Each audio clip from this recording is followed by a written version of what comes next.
आज जो अपने टॉपिक करने जा रहे हैं वो है अनुक्रम का सीमा बिंदु। अनुक्रम का सीमा बिंदु।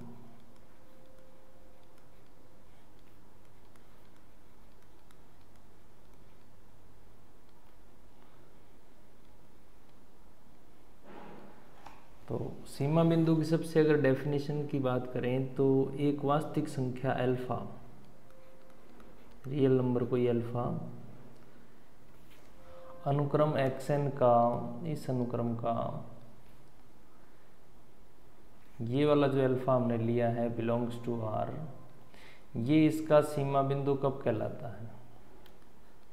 डेफिनेशन ये है कि ये इसका सीमा बिंदु कहलाता है यदि अल्फा के सामीप्य में, अल्फा के सामीप्य में, अल्फा के सामीप्य में अनुक्रम एक्सन के अनंत पद हो, के अनंत पद विद्यमान हो,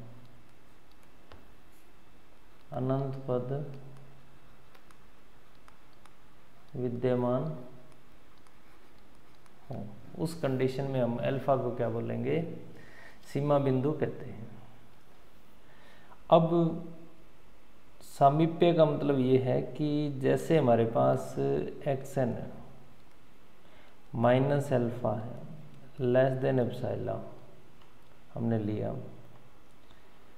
और n belongs to natural number, तो अगर इसको हम लिखें तो ये आ जाएगा minus epsilon x n minus alpha, और अल्फा को अगर हम जोड़ दें तो अल्फा माइनस एप्सिलॉन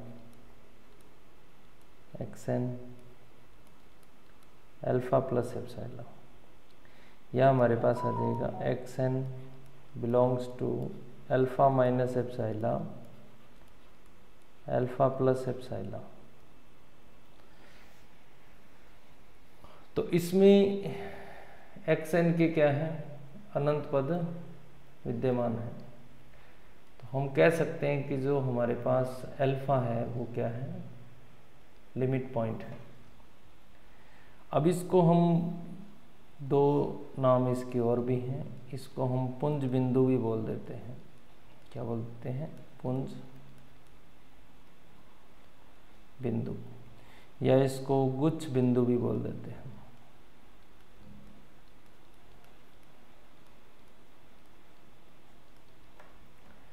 इंग्लिश में नाम बताएं तो इसका नाम है लिमिट पॉइंट। क्या नाम है? Limit point. इन दोनों का नाम भी आप बता सकते हैं। इसको गुच्छ बिंदु को तो हम बोलते हैं क्लस्टर पॉइंट, क्लस्टर पॉइंट, और इसको हम बोलते हैं एक्युमुलेशन पॉइंट।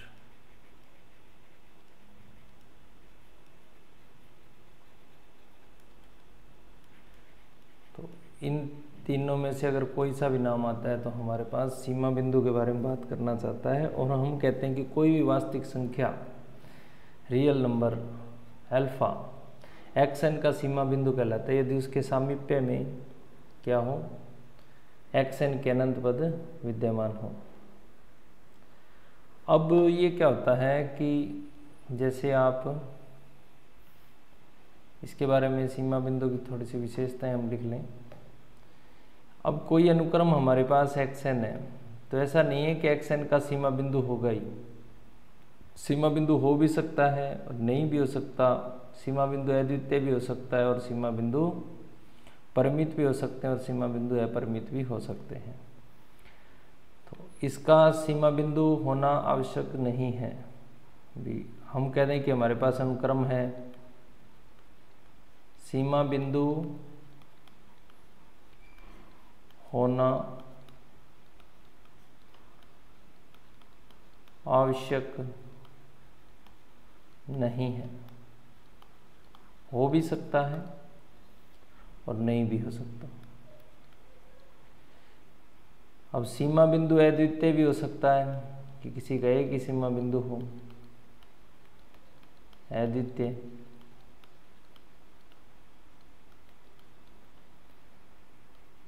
बिंदु और लिख लेना, बिंदु गायब हो गया बीच में से। सीमा बिंदु अद्वितीय भी हो सकता है और सीमा बिंदु आपके पास परिमित भी हो सकते हैं या अपरिमित भी हो सकते हैं। ये क्वेश्चन पे डिपेंड करता है, हम कोई भी अपना स्टेटमेंट यहाँ पे नहीं बताएंगे। एक आध क्वेश्चन से कई बार हमें लगता है कि 2-4 क्वेश्चन कर लिए तो उनसे अपने ऐसे कह देंगे सीमा बिंदुओं की संख्या परिमित होती है, ऐसा नहीं कह सकते। अपरिमित भी हो सकते हैं, अद्वितीय भी हो सकता है, फाइनाइट भी हो सकते हैं। और तीसरी बात, इसके अंदर जो सीमा बिंदु है आपके पास, सीमा बिंदु जो हम निकालते हैं, सीमा बिंदु अनुक्रम का सदस्य होना आवश्यक नहीं है, सदस्य होना आवश्यक नहीं है। अब सीमा बिंदु जो हमारे पास आता है वो उसका सदस्य हो भी सकता है और नहीं भी हो सकता। जैसे अपने कुछ एग्जाम्पल कर लें अभी यहाँ पे, जैसे हमारे पास एक अनुक्रम है -1 की पावर n/n। इसके अगर हम सीमा बिंदु की बात करें तो ये हमारे पास 0 इसका सीमा बिंदु आता है। सीमा बिंदु की अगर हम बात करें तो इसका सीमा बिंदु क्या है, 0 है। ठीक है, दूसरा एक क्वेश्चन करें हम तो जैसे हमारे पास है -1 की पावर n है। अब इसके अंदर सीमा बिंदु क्या होता है, अगर हम देखें -1 1 -1 फिर 1 फिर -1 फिर 1, तो इसके अंदर हमारे पास सीमा बिंदु जो हैं 1 और -1 है, क्योंकि 1 और -1 के पास में इसके अनंत पद विद्यमान है। ऐसे ही 0 के पास में इसके अनंत पद विद्यमान होंगे, ऐसे ही -1 और 1 के पास में इसके अनंत पद विद्यमान है। ये देखो आपके पास पहले A1 आ रहा है, फिर A2 आ रहा है, फिर A3 आ रहा है, फिर A4 आ रहा है, फिर A5 आ रहा है, फिर A6 आ रहा है। ये क्या हो रहा है, बार बार कोई -1 आ रहा है, फिर +1 आ गया, फिर -1 फिर +1। तो -1 और 1 दोनों ही हमारे पास क्या हो जाएंगे,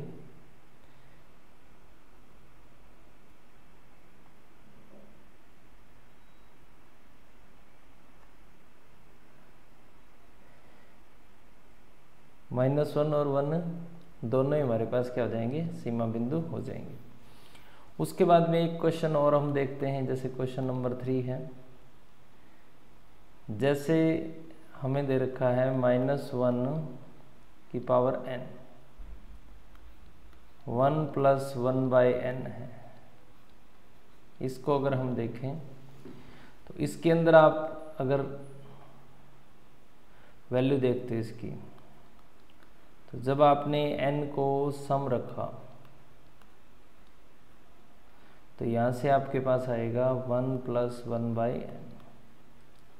जब आपने n को विषम रखा तो आपके पास आ जाएगा -1 माइनस का 1/n। लेकिन जैसे आपने इसकी limit n tends to infinity ली तो यहाँ से 1 आ गया, यहाँ से -1 आ गया, यानी कि इसके जो सीमा बिंदु है 1 और -1 2 हो जाएंगे। लिमिट पॉइंट जो हैं इसके हमारे पास 2 लिमिट पॉइंट आएंगे, एक तो 1 और एक दूसरा -1 आ जाएगा। इसी टाइप से हम आगे क्वेश्चन कर सकते हैं। इसका क्वेश्चन नंबर 4 अगर हम ले लें, जैसे 1/2 है। अब 1/2 क्या हो रहा है, ये अचर अनुक्रम है, तो बार बार 1/2 1/2 1/2 1/2 आ रहा है, तो 1/2 ही इसका क्या है, सीमा बिंदु है। सीमा बिंदु कितना है 1/2 ही है, जो कि अद्वितीय है।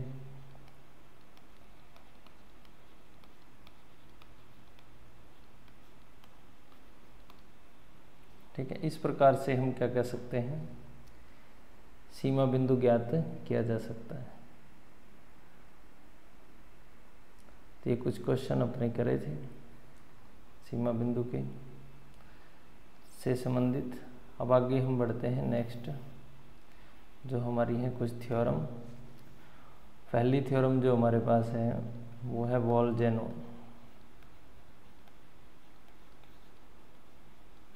वॉल्जेनो-वाइस्ट्रास।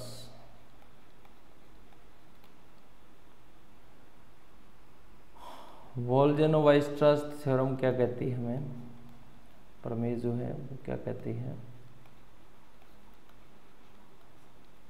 उसका स्टेटमेंट है हमारे पास कि अगर आपके पास बाउंडेड अनुक्रम है, बाउंडेड सीक्वेंस है, तो उसका एटलीस्ट 1 लिमिट पॉइंट होगा। Every bounded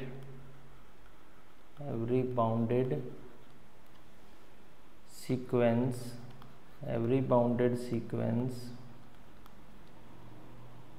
has at least one limit point,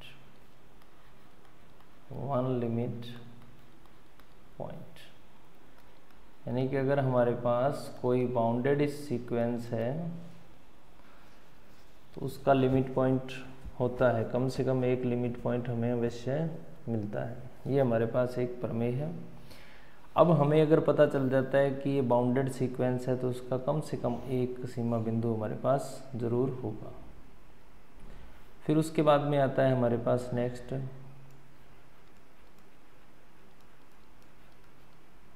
limit of a sequence. Limit of a sequence क्या होता है स्टूडेंट, अगर हम इसकी बात करें,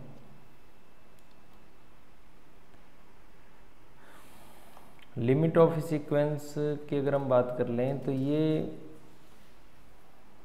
कोई भी वास्तविक संख्या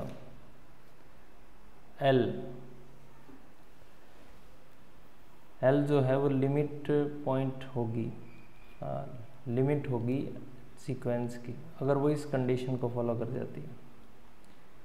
for all n greater than n node एप्सिला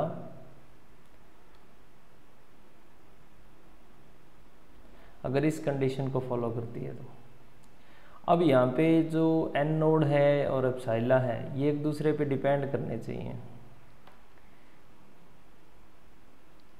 n node व एप्सिला एक दूसरे पे निर्भर करते हैं, एक दूसरे पर निर्भर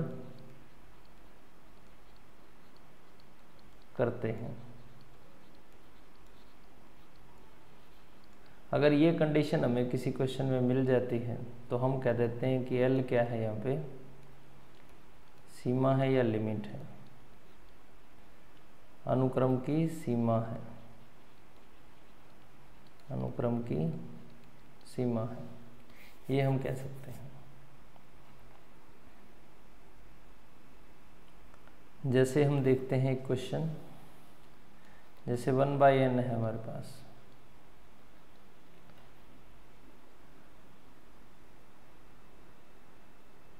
तो 1/n के अंदर अगर हम देखें तो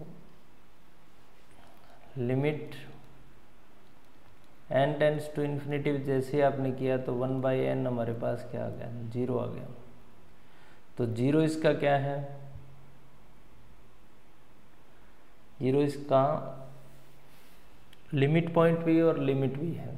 अब लिमिट वाली इस डेफिनेशन को फॉलो करता है कि नहीं करता, ये अपने को चेक करना है।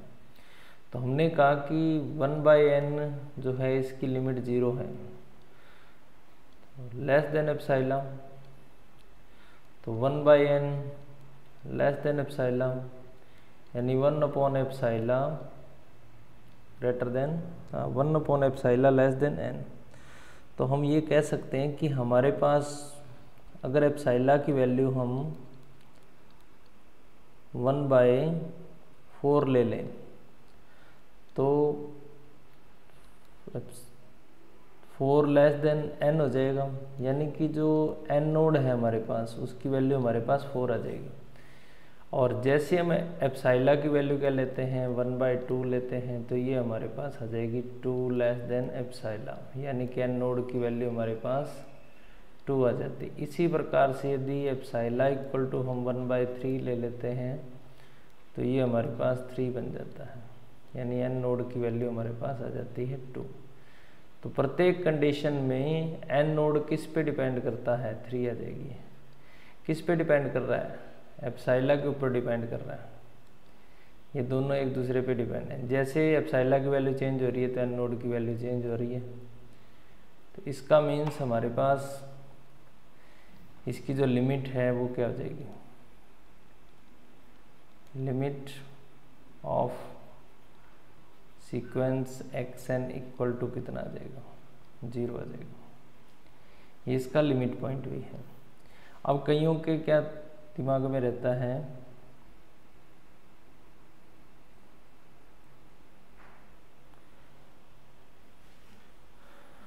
जो सीमा बिंदु है, सीमा बिंदु और सीमा,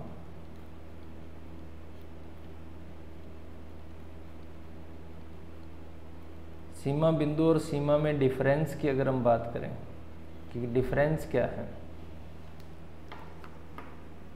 क्या डिफरेंस है, तो जैसे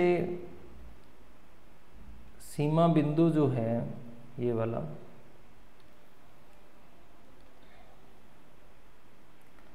सीमा बिंदु अगर आपके पास यूनिक आ गया तो वो सीमा हो सकता है, सीमा बिंदु सीमा हो सकता है, ठीक है। और जो सीमा है हमारे पास वो हमेशा सीमा बिंदु होती है। अगर इसके मान 1 से अधिक आ जाए, यानी कि 1 से अधिक आ जाते हैं सीमा बिंदु के मान, सीमा बिंदु 1 से अधिक आ जाते हैं, उस कंडीशन में सीमा बिंदु सीमा नहीं होता।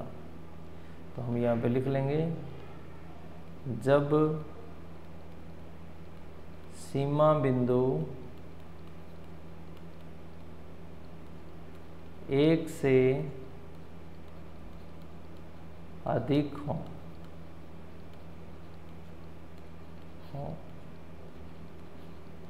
तो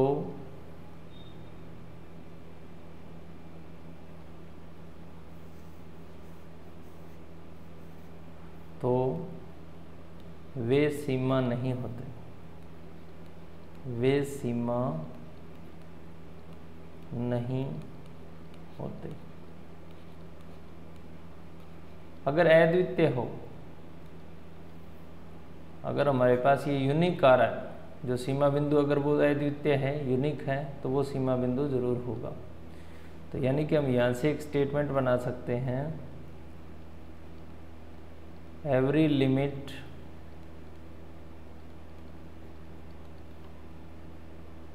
लिमिट पॉइंट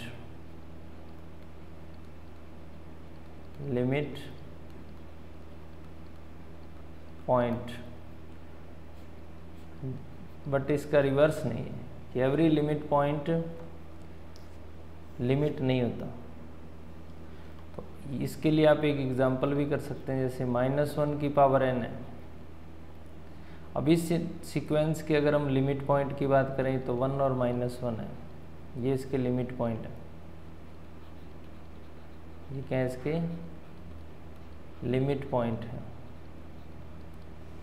जबकि इसकी सीमा विद्यमान नहीं है, इसकी कोई सीमा विद्यमान, कोई सीमा नहीं है। Limit does not exist. तो ये आप देख सकते हैं बड़े आराम से कि इसके लिमिट पॉइंट तो एग्जिस्ट कर रहे हैं बट इसकी लिमिट एग्जिस्ट नहीं कर रही। तो ये हम यहाँ से बता सकते हैं बड़े ही आराम से। तो आज अपने किया लिमिट पॉइंट और लिमिट, दो टॉपिक आज हमने किए हैं। अब इसके क्वेश्चन